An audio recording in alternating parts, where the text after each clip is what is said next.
Okay, you just received the most fabulous package in the mail, and now it's time to actually hang it. Let's hang these strips of wallpaper together. It's very, very easy, and we might actually have fun.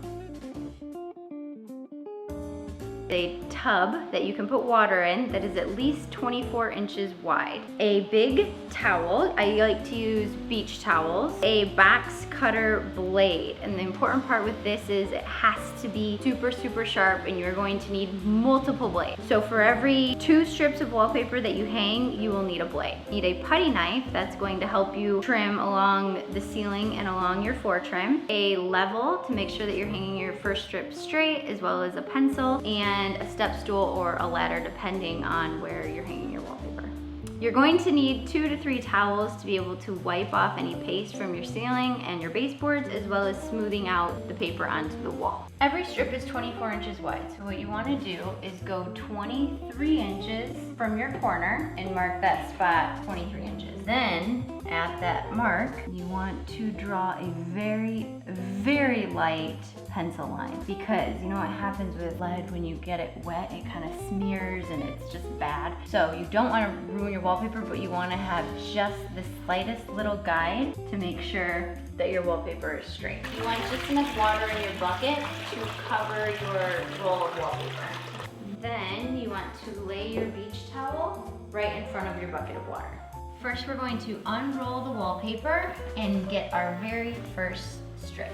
This part is very important if you've ordered multiple sizes, like if you have an 8-foot and then a few 6-foots because there's a countertop or something.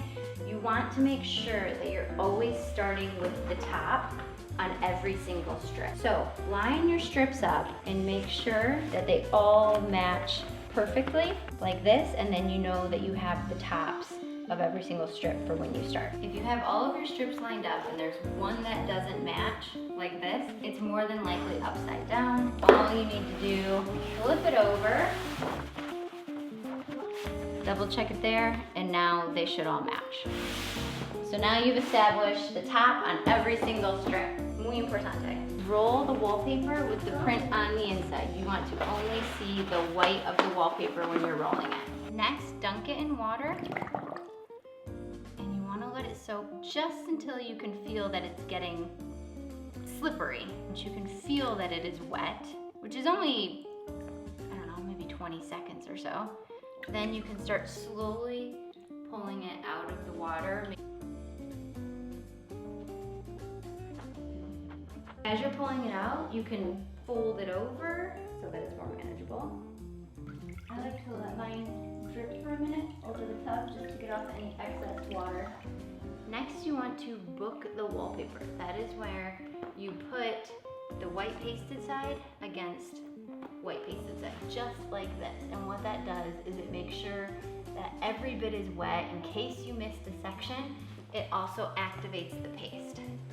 So I like to let things book for, I don't know, a minute, 2 minutes. Not that long, but make sure however long you do let it book for, you let the other strips book that long as well. Also, it's important to make sure that your sides are booked pretty flat, because that'll prevent the edges from peeling off. Our top that we've established is the top, and we're going to put it along our little pencil line that we did and line it up. You always want a little bit of overhang on the ceiling like this, just because ceilings typically are not totally level, and you want to have the overhang so that your wallpapers don't start going sideways down the wall.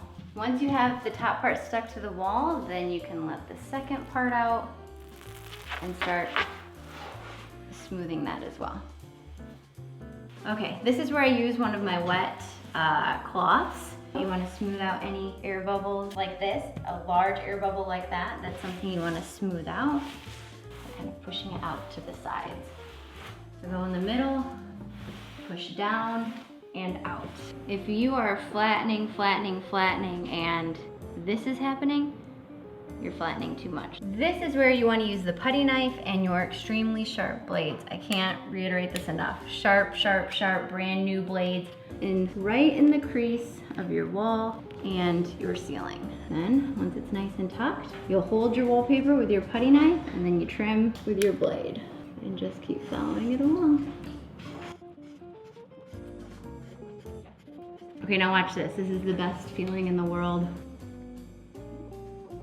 Now, if you're trimming and it does not come off like that, that is a sign that your blade is not sharp enough and you need a sharper blade. It should easily pull right off smooth, just like that. The minute you start getting a snag, change your blade. We have an outlet right here, so super sharp blade, and just do tiny little cuts directly around the outlet without electrocuting yourself. Hopefully this video helped you achieve your dream room, and if you have any questions, you can always email us at hello@coppercornersart.com.